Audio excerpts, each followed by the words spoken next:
Presidente, o que me levou a preparar um pronunciamento na tarde de hoje foi a participação do nosso comandante do Exército, general Vilas Boas, a convite nosso, na Comissão de Relações Exteriores.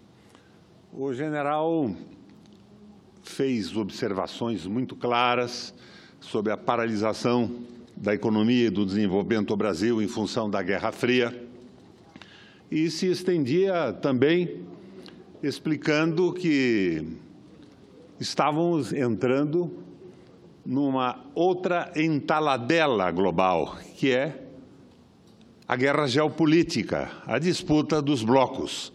E o Brasil estava sem uma proposta de desenvolvimento, sem um modelo de Estado social e soberano para perseguir. Ou seja, os famosos objetivos nacionais permanentes estavam desaparecendo em função de objetivos que não são, ou que não eram, e não são, nesse momento, objetivos nacionais.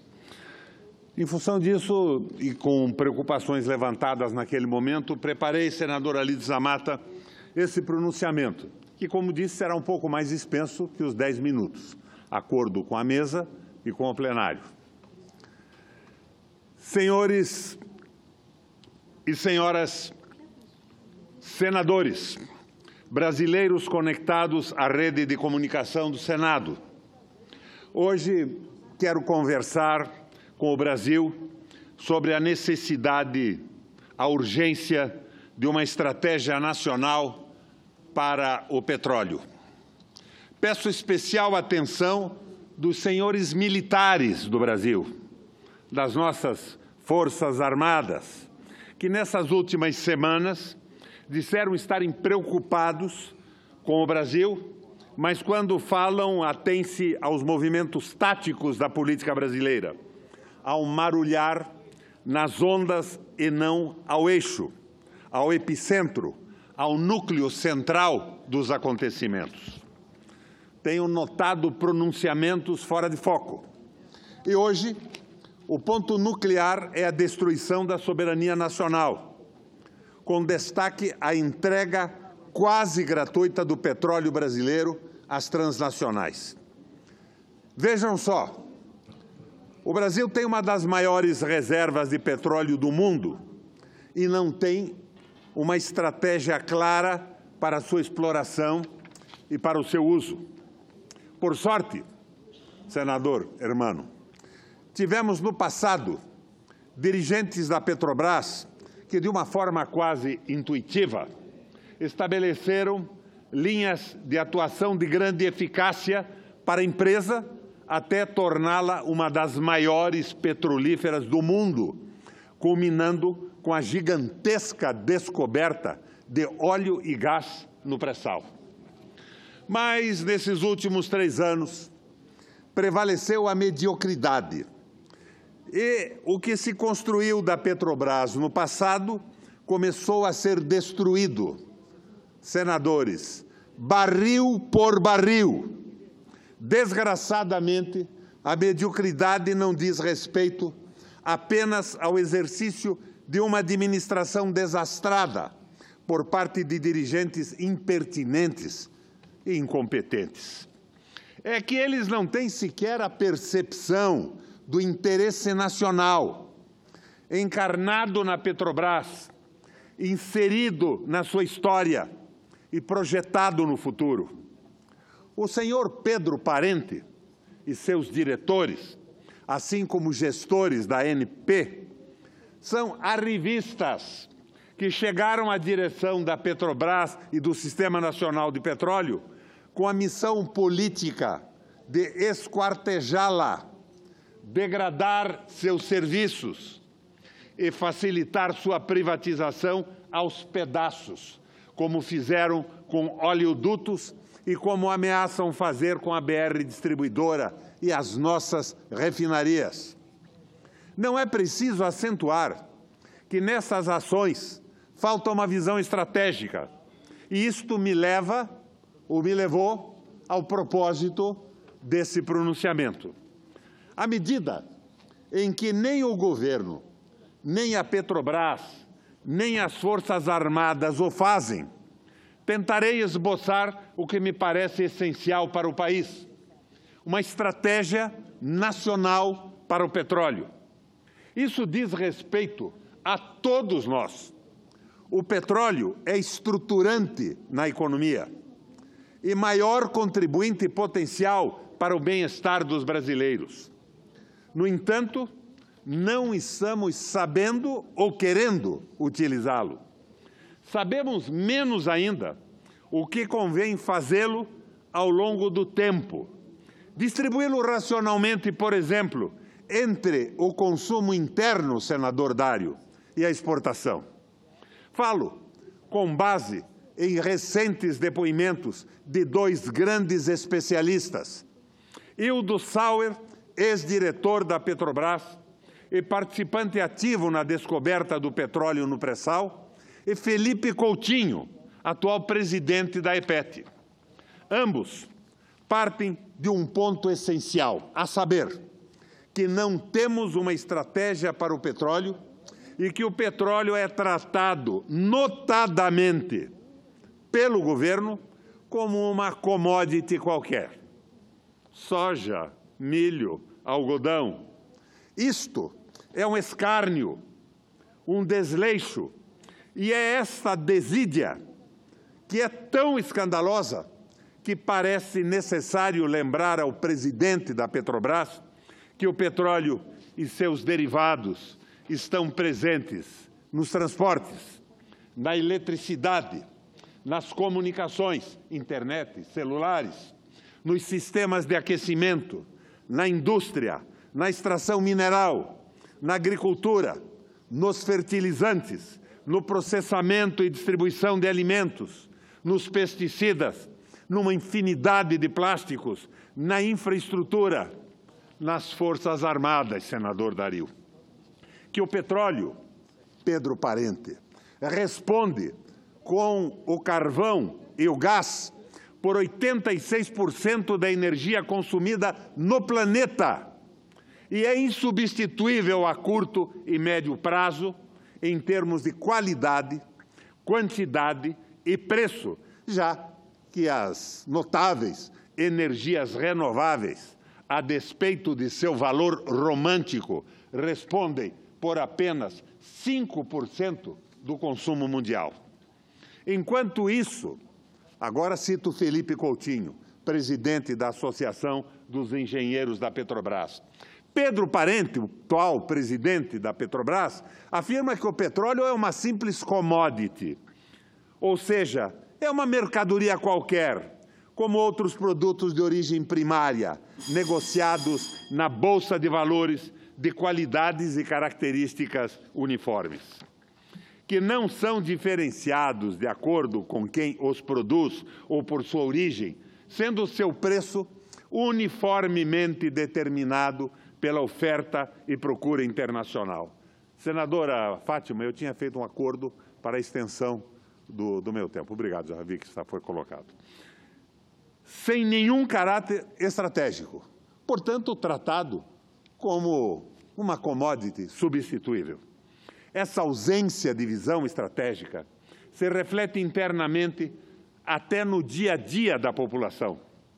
Os sucessores de milhões de brasileiros que criaram a Petrobras e hoje usam derivados de petróleo, sobretudo gás, gasolina e diesel, comercializados pela empresa, estão sendo forçados a submeter-se aos exercícios de mercado persa de seu presidente, quando impõe uma política de preços insana para derivados vinculadas às oscilações externas diárias.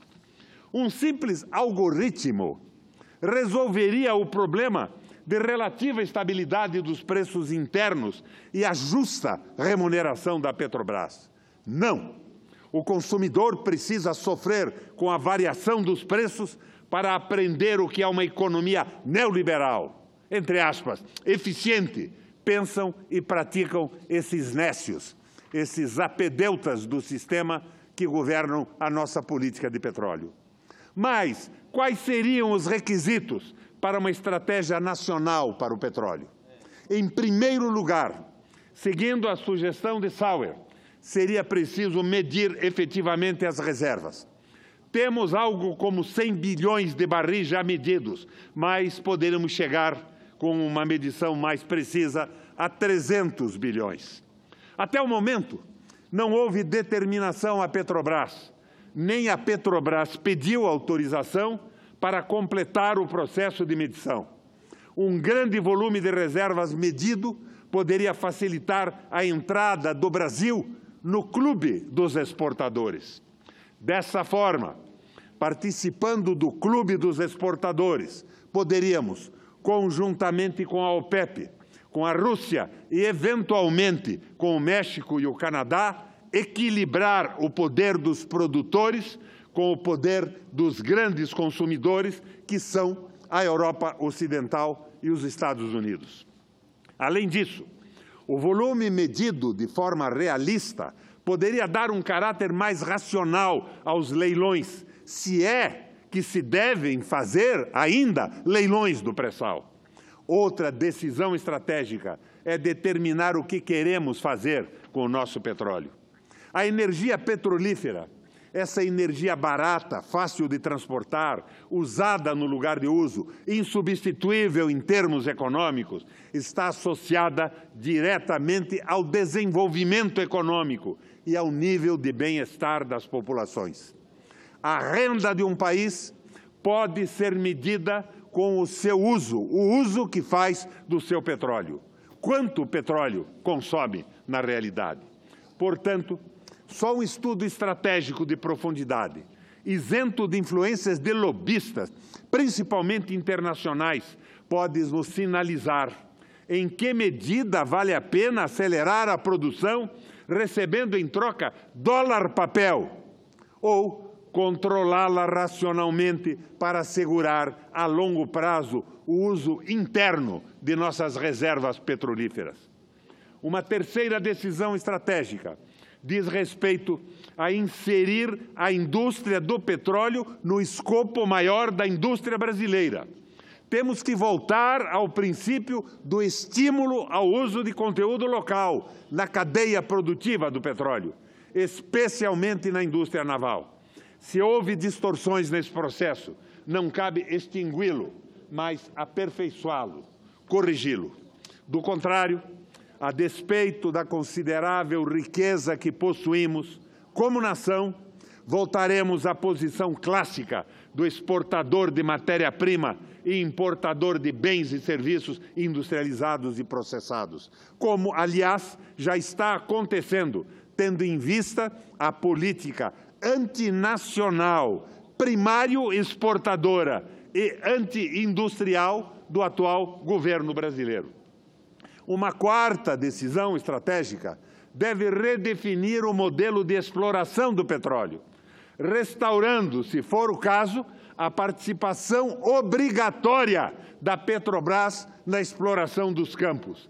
Da mesma forma, deve ser tomada uma decisão política e racional sobre o modelo de exploração, seja a partilha, seja a concessão.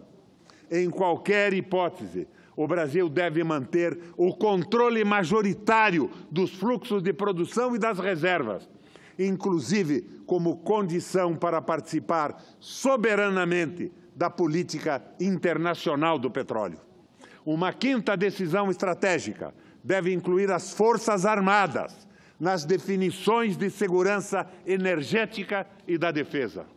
O modelo de estratégia que propomos deve considerar necessariamente em sua definição a participação de especialistas civis nacionais e especialistas das Forças Armadas nos temas correlacionados às suas especialidades.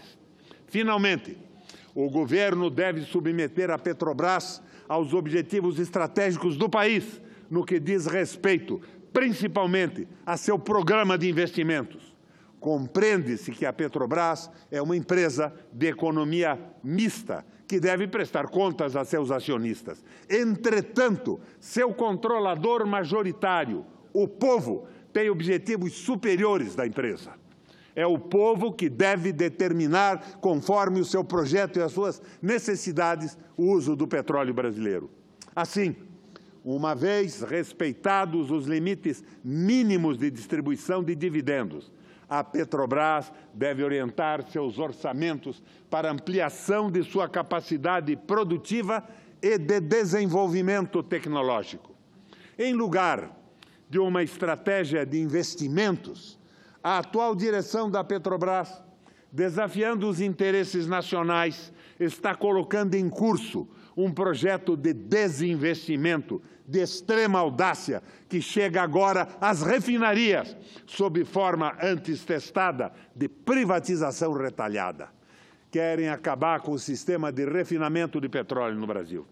O modelo de Pedro Parente et alia para o setor implica a venda a multinacionais ou estatais estrangeiras do controle de 60% de 4 refinarias, 2 no Sul e 2 no Nordeste, com toda a sua infraestrutura logística, retendo a Petrobras apenas 40%. O pretexto explícito é mitigar as oscilações de preços, mas a razão real é estabelecer monopólios privados que impeçam no futuro a qualquer governo influir no preço de derivados. Isso não é falta de estratégia, é a negação absoluta de uma estratégia nacional. Não há, embutida nessa proposta, qualquer consideração de médio e longo prazo, nenhuma análise das tendências mundiais e locais do mercado de petróleo, nenhum estudo sério, senadora Fátima, nenhum estudo específico sobre a relevância do controle do refino para a estabilidade dos preços e a segurança energética do país. Uma empresa como a Petrobras, uma das maiores petrolíferas do mundo, vaga como Manaus sem rumo na mão de arrivistas que chegaram ontem a esse setor de extrema complexidade, fundamental para a vida humana moderna e centro de disputas geopolíticas mundiais. Depois de vender partes da empresa em retalhos, pretendem, com esse modelo de refino, condicionar de forma definitiva a insana política de preços que estão praticando. Em mãos privadas, as refinarias de petróleo poderão exercer poder monopolista para impedir a Petrobras de orientar os preços dos derivados no interesse público. Senadora, eu pediria uma dilação de tempo.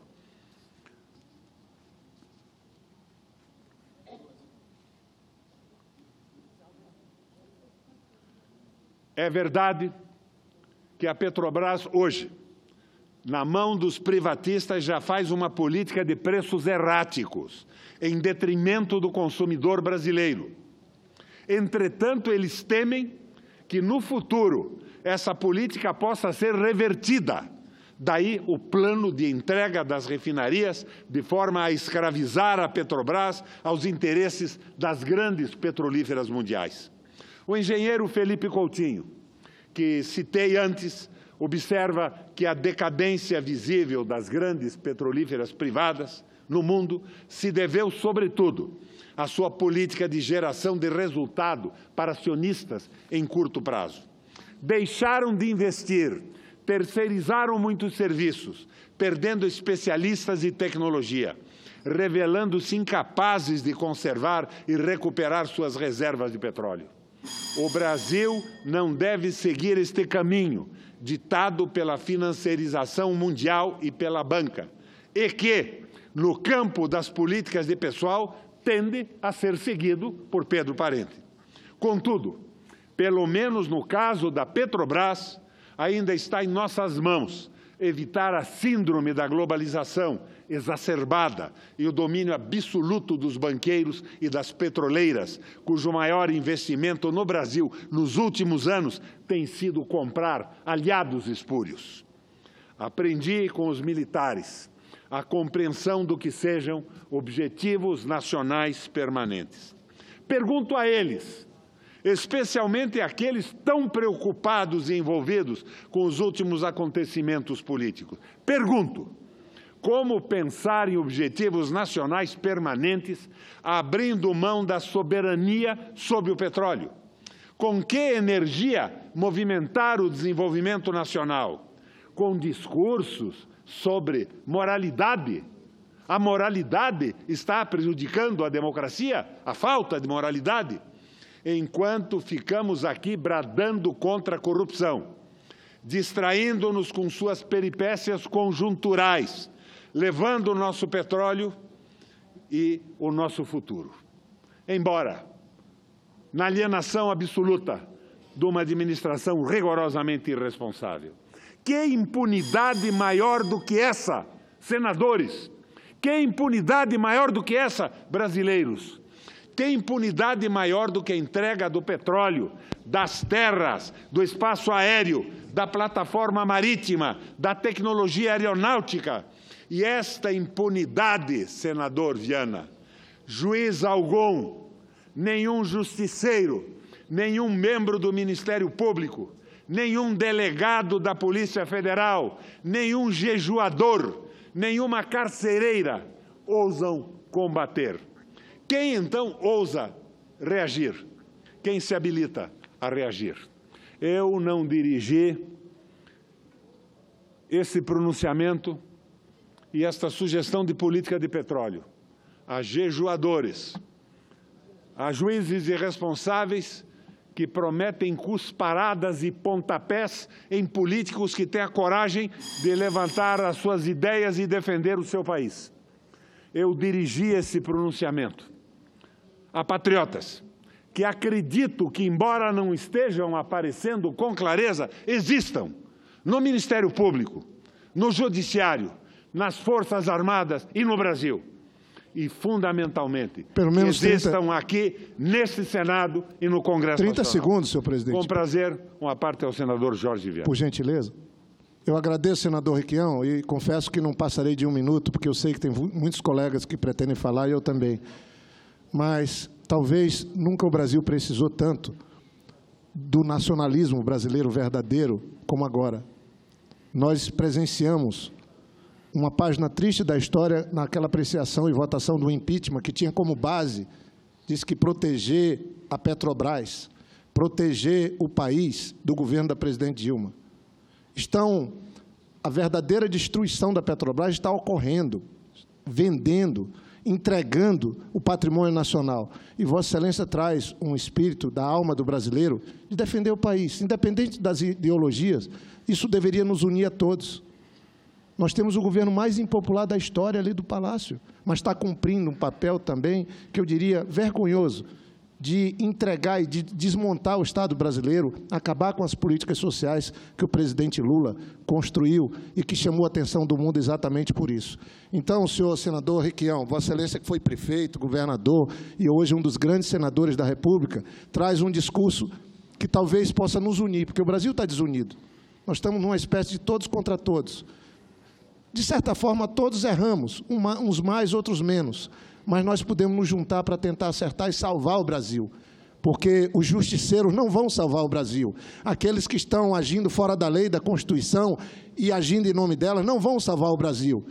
O Brasil não pode entender que, pegando a maior liderança que tem, encarcerando, deixando os bandidos, os criminosos soltos, pode ser uma solução para esse país. Por isso que nós estamos na ideia de Lula livre, e um país pacificado, porque ele é que pode ajudar a pacificar o país. Então, cumprimento verdadeiramente Vossa Excelência, e devo dizer, se o Brasil não produzia um barril de petróleo antes do pré-sal, com o presidente Lula e a presidente Dilma, e agora produz mais de 2 milhões de barris, sendo que mais da metade vem de uma política que foi implementada no governo nosso, e lamentavelmente, isso é distorcido. Mas a história haverá de nos julgar todos, e saberá e vai registrar aqueles que estão do lado certo da história, defendendo o nosso país, e não apenas tentando se somar àqueles que vivem de rótulos e de busca de fama, não dentro do Brasil, mas às vezes no exterior, numa universidade ou noutra, que também a máscara está caindo dessas figuras que eu chamo de falsos moralistas. Parabéns, senador Requião,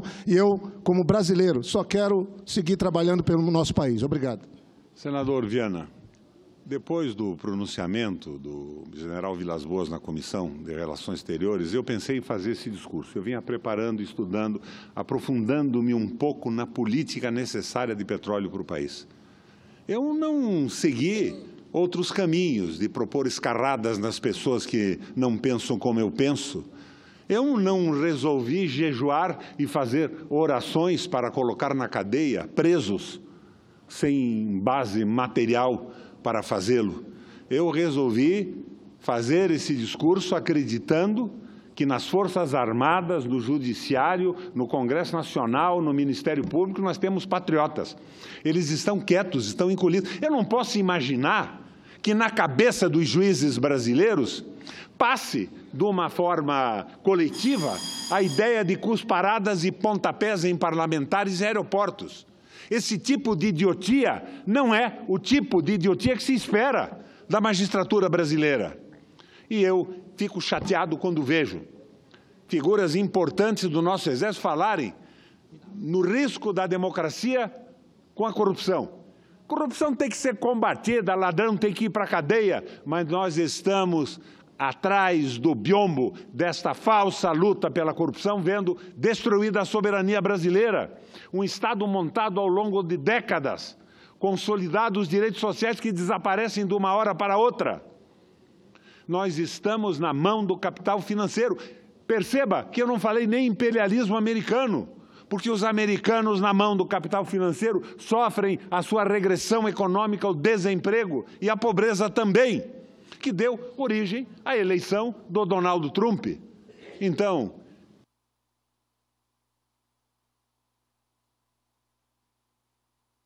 apelo aos verdadeiros patriotas que se levantem, abram os olhos, porque o Brasil está sendo engolido pelo entreguismo.